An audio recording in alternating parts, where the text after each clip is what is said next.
ಮುಖ್ಯಮಂತ್ರಿ ಆಗಿರ್ತಕ್ಕಂಥ ಅರವಿಂದ್ ಕೇಜ್ರಿವಾಲ್ ರವರು ತಮ್ಮ ಹುದ್ದೆಗೆ ರಾಜೀನಾಮೆ ಕೊಡ್ತಾರಾ ಅಥವಾ ಮತ್ತೆ ವೇಳೆ ಮಾತ್ರ ಉಪಸ್ಥಿತಿ ಇದ್ರು ನಾಯಕರು ಈಗ ದೂರ ದೂರ ಉಳ್ಕೊಂಡಿದ್ದಾರೆ.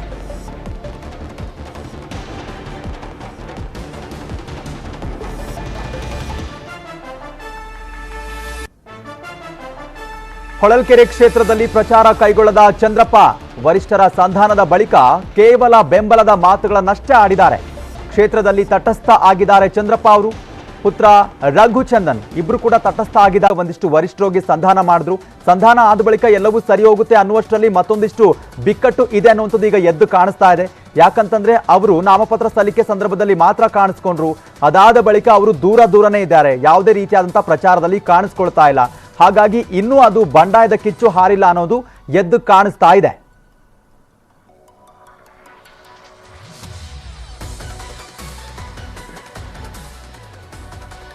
ಈಗಾಗಲೇ ಹೊಳಲ್ಕೆರೆ ಕ್ಷೇತ್ರದಲ್ಲಿ ಪ್ರಚಾರಕ್ಕೆ ಮುಂದಾಗ್ತಾ ಇಲ್ಲ ಚಂದ್ರಪ್ಪ ಮತ್ತೆ ಪುತ್ರ ರಘುಚಂದನ್. ಇಬ್ರು ಕೂಡ ತಟಸ್ಥರಾಗಿದ್ದಾರೆ. ಮತ್ತೆ ಎಲ್ಲೋ ಒಂದು ಕಡೆ ಈಗ ಗೋವಿಂದ ಕಾರಜೋಳ ಅವರಿಗೆ ಟೆನ್ಷನ್ ಆಗಿದೆ ಅಂತಾನೆ ಹೇಳ್ಬೋದು. ಯಾಕಂತಂದ್ರೆ ವರಿಷ್ಠರು ಬಂದು ಸಂಧಾನ ಮಾಡಿದ್ರು, ಎಲ್ಲವೂ ಸರಿ ಹೋಗುತ್ತೆ ಅನ್ನುವಂತ ಹೇಳಿಕೆ ಕೊಟ್ಟರು. ಅವರು ಕೂಡ ಓಕೆ ಅನ್ನುವಂತ ಮಾತುಗಳನ್ನ ಆಡಿದ್ರು, ಸಕಾರಾತ್ಮಕವಾಗಿ ಮಾತನಾಡಿದ್ರು ಚಂದ್ರಪ್ಪ ಅವರು. ಆದ್ರೆ ಈಗ ಮತ್ತೆ ಸೈಲೆಂಟ್ ಆಗಿದ್ದಾರೆ. ನಾಮಪತ್ರ ಸಲ್ಲಿಕೆ ವೇಳೆ ಮಾತ್ರ ಅಷ್ಟೇ ಅವರು ಉಪಸ್ಥಿತಿ ಇದ್ರು, ಆಗ ಅವರಿಗೆ ಬೆಂಬಲ ಕೊಡ್ತೀವಿ ಅನ್ನುವಂತ ಹೇಳಿಕೆ ಕೊಟ್ಟರು. ಈಗ ಏಕಾಂಗಿಯಾಗಿ ಕಾರಜೋಳ ಅವರು ಪ್ರಚಾರ ಮಾಡುವಂತ ಪರಿಸ್ಥಿತಿ ನಿರ್ಮಾಣ ಆಗಿದೆ. ಚಂದ್ರಪ್ಪ ಮತ್ತೆ ರಘುಚಂದನ್ ಫುಲ್ ಸೈಲೆಂಟ್ ಆಗಿದ್ದಾರೆ. ಯಾವುದೇ ರೀತಿಯಾದಂತಹ ಪ್ರಚಾರ ಕಾರ್ಯಕ್ರಮಗಳಲ್ಲಿ ಅವರು ಭಾಗವಹಿಸ್ತಾ ಇಲ್ಲ. ಡಿಕೆ ಸುರೇಶ್ ಗೆಲ್ಲಿಸೋದಕ್ಕೆ ಡಿಕೆಶಿ ರಣತಂತ್ರವನ್ನ ರೂಪಿಸ್ತಾ ಇದ್ದಾರೆ. ಮಾಜಿ ಸಿಎಂ ಎಚ್ಡಿಕೆ ಸ್ವಕ್ಷೇತ್ರ ಚನ್ನಪಟ್ಟಣ ಟಾರ್ಗೆಟ್ ಮಾಡಿದ್ದಾರೆ. ಚನ್ನಪಟ್ಟಣ ಬಿಟ್ಟು ಮಂಡ್ಯಕ್ಕೆ ಹಾರಿರೋ ಎಚ್ಡಿಕೆ ಡಿಕೆ ಸುರೇಶ್ರನ್ನ ಗೆಲ್ಲಿಸಲು ಈಗ ಡಿಕೆ ಶಿವಕುಮಾರ್ ರಣತಂತ್ರವನ್ನ ರೂಪಿಸ್ತಾ ಇದ್ದಾರೆ. ಮಾಜಿ ಸಿಎಂ ಎಚ್ಡಿಕೆ ಸ್ವಕ್ಷೇತ್ರ ಚನ್ನಪಟ್ಟಣ ಟಾರ್ಗೆಟ್ ಆಗಿದೆ. ಯಾಕಂದ್ರೆ ಈಗ ಚನ್ನಪಟ್ಟಣ ಬಿಟ್ಟು ಮಂಡ್ಯಕ್ಕೆ ಹಾರಿದ್ದಾರೆ ಎಚ್ಡಿಕೆ ಅವರು, ಅಲ್ಲಿ ಸ್ಪರ್ಧೆ ಮಾಡ್ತಿದ್ದಾರೆ. ಎಚ್ಡಿಕೆ ಮಂಡ್ಯಕ್ಕೆ ಹೋಗ್ತಾ ಇದ್ದಂತೆ ಕೈನತ್ತ ತೇನೆಪಡೆ ಸಾಕಷ್ಟು ಜನರು ಕಾಂಗ್ರೆಸ್ ಕಡೆ ಮುಖ ಮಾಡ್ತಿದ್ದಾರೆ. ಜೆಡಿಎಸ್ನ ಪ್ರಮುಖ ನಾಯಕರು ಕಾಂಗ್ರೆಸ್ ಕಡೆ ವಲಸೆ ಹೋಗ್ತಿದ್ದಾರೆ. 2ರಿಂದ 3 ಕಡೆ ಬಹಿರಂಗ ಸಭೆಗೆ ಡಿಕೆಶಿ ಮೆಗಾ ಪ್ಲಾನ್ ಅನ್ನ ಮಾಡ್ತಿದ್ದಾರೆ. ಯಾವಾಗ ಚನ್ನಪಟ್ಟಣದಿಂದ ಇವರು ಜಾಗ ಖಾಲಿ ಮಾಡಿದ್ರು, ಮತ್ತೊಂದಿಷ್ಟು ಸುಲಭ ಮಾಡಿಕೊಂಡ್ರು ದಾರಿನ. ಸಾಕಷ್ಟು ಜೆಡಿಎಸ್ ಕಾರ್ಯಕರ್ತರನ್ನ ತಮ್ಮತ್ತ ಸೆಳೆಯುವಲ್ಲಿ ಯಶಸ್ವಿಯಾಗಿದ್ದಾರೆ. ಮತ್ತೊಂದು ಕಡೆ 2ರಿಂದ 3 ಕಡೆ ಬಹಿರಂಗ ಸಭೆಗೆ ಡಿಕೆಶಿ ಮೆಗಾ ಪ್ಲಾನ್ ಅನ್ನ ಮಾಡ್ತಾ ಇದ್ದಾರೆ. ಚನ್ನಪಟ್ಟಣದಲ್ಲಿ ಕಾಂಗ್ರೆಸ್ ಬೇರೂರಲು ರಣತಂತ್ರವನ್ನ ರೂಪಿಸ್ತಾ ಇರುವಂತದ್ದು. ಶೀಘ್ರದಲ್ಲೇ ಡಿಕೆಶಿ ಪ್ರವಾಸಕ್ಕೆ ಮುಹೂರ್ತ ಕೂಡ ಫಿಕ್ಸ್ ಆಗಲಿದೆ. ಎಚ್ಡಿಕೆ ಕ್ಷೇತ್ರ ಬಿಟ್ಟಿದ್ರಿಂದ ಸಿಪಿವೈಗೂ ಕೂಡ ಲಾಭ ಇದೆ ಅನ್ನುವಂತ ಮಾತುಗಳು ಕೇಳಿ ಬರ್ತಾ ಇದೆ. ನಾವು ಗಮನಿಸಿದೀವಿ ಎಚ್ಡಿಕೆ ಮತ್ತೆ ಸಿಪಿಐ ಅವರ ಮಧ್ಯೆ ಯಾವ ರೀತಿಯಾದಂತಹ ಒಂದಿಷ್ಟು ಒಳ ಮುನಿಸು ಇತ್ತು ಅನ್ನೋದ್ರು. ಈಗ ಅವರು ಮಂಡ್ಯದಲ್ಲಿ ಸ್ಪರ್ಧೆ ಮಾಡೋದ್ರಿಂದ ಸಿಪಿ ಯೋಗೇಶ್ವರ್ ಅವ್ರಿಗೂ ಕೂಡ ಒಂದಿಷ್ಟು ಈಸಿ ದಾರಿ ಆಗಿದೆ. ಅದ್ರ ಜೊತೆಗೆ ಈಗ ಕಾಂಗ್ರೆಸ್ ಕೂಡ ಮೇನ್ ಟಾರ್ಗೆಟ್ ಮಾಡ್ಕೊಂಡಿದೆ ಈ ಒಂದು ಕ್ಷೇತ್ರವನ್ನ.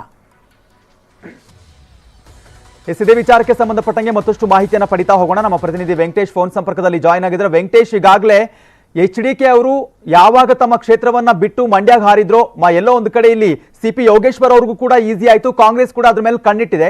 ಸೊ ಅಲ್ಲಿ ಎಷ್ಟೊಂದು ಜೆಡಿಎಸ್ ನಾಯಕರು ಕಾಂಗ್ರೆಸ್ ಕಡೆ ಮುಖ ಮಾಡ್ತಿದ್ದಾರೆ ಅನ್ನುವಂತ ಸುದ್ದಿ ಬರ್ತಾ ಇದೆ. ಸೊ ಏನೆಲ್ಲ ಡೆವಲಪ್ಮೆಂಟ್ ಆಗ್ತಿದೆ ಈ ವಿಚಾರಕ್ಕೆ ಸಂಬಂಧಪಟ್ಟಂಗೆ?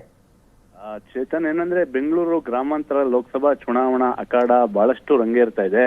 ಈಗ ಏನು ಚನ್ನಪಟ್ಟಣ ವಿಧಾನಸಭಾ ಕ್ಷೇತ್ರದಲ್ಲಿ ಶಾಸಕರಾಗಿದ್ದಂತ ಮಾಜಿ ಮುಖ್ಯಮಂತ್ರಿ ಎಚ್.ಡಿ. ಕುಮಾರಸ್ವಾಮಿ ಅವರು ಈಗ ಮಂಡ್ಯ ಕಡೆಗೆ ಹೋಗಿರೋದ್ರಿಂದ ಎಲ್ಲ ಒಂದು ಕಡೆ ಜೆಡಿಎಸ್ ಪಕ್ಷದಲ್ಲಿ ಸಾಕಷ್ಟು ಆತಂಕ ಮನೆ ಮಾಡಿದೆ. ಹಾಗಾಗಿ ಪಕ್ಷಾಂತರ ಪರ್ವ ಕೂಡ ಹೆಚ್ಚಾಗಿದೆ. ಯಾಕಂದ್ರೆ ಈಗ ಜೆಡಿಎಸ್ ನಲ್ಲಿ ನಾಯಕತ್ವದ ಕೊರತೆ ಎದುರಾಗ್ತಾ ಇರೋದ್ರಿಂದ ಜೆಡಿಎಸ್ ನ ಪ್ರಮುಖ ಮುಖಂಡರು ಸೇರಿದಂತೆ ಮಿಗಿಲಾಗಿ ನಗರಸಭೆಯ ಹಾಲಿ ಸದಸ್ಯರು ಕಾಂಗ್ರೆಸ್ ಕಡೆಗೆ ವಾಲ್ತಾ ಇದ್ದಾರೆ. ಈಗಾಗಲೇ ಪಕ್ಷವನ್ನು ಕೂಡ ಸೇರಿದ್ದಾರೆ.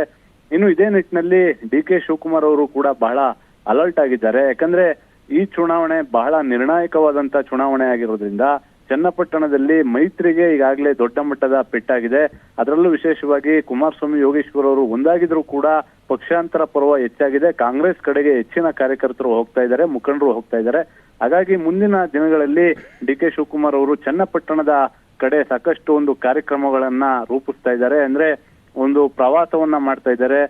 ಪ್ರಮುಖ 3 ಕಡೆ ಒಂದು ಸಭೆಗಳನ್ನ ಆಯೋಜನೆ ಮಾಡುವ ಮೂಲಕ ಇನ್ನೂ ಹೆಚ್ಚಿನ ಕಾರ್ಯಕರ್ತರು ಮತ್ತೆ ಮುಖಂಡರನ್ನ ಪಕ್ಷಕ್ಕೆ ಸೇರ್ಪಡೆ ಮಾಡ್ಕೊಳ್ಳುವಂತ ಕಾರ್ಯಕ್ರಮವನ್ನ ಡಿ.ಕೆ. ಶಿವಕುಮಾರ್ ಅವರು ಈಗಾಗಲೇ ಎಲ್ಲ ರೀತಿಯ ತಯಾರಿಯನ್ನು ಕೂಡ ಮಾಡ್ತಾ ಇದ್ದಾರೆ. ಇನ್ನು ಇದೇ ಹೊತ್ತಿನಲ್ಲಿ ಚನ್ನಪಟ್ಟಣದಲ್ಲಿ ಮತ್ತೊಂದು ರಾಜಕೀಯ ಬೆಳವಣಿಗೆ ಅಂದ್ರೆ ಮಾಜಿ ಸಚಿವ ಸಿ.ಪಿ. ಯೋಗೇಶ್ವರ್ ಪುತ್ರಿ ನಿಶಾ ಯೋಗೇಶ್ವರ್ ಕೂಡ ಈಗ ಕಾಂಗ್ರೆಸ್ಗೆ ಸೇರುವಂತ ಸಾಧ್ಯತೆಗಳು ಹೆಚ್ಚಾಗಿದ್ದಾವೆ.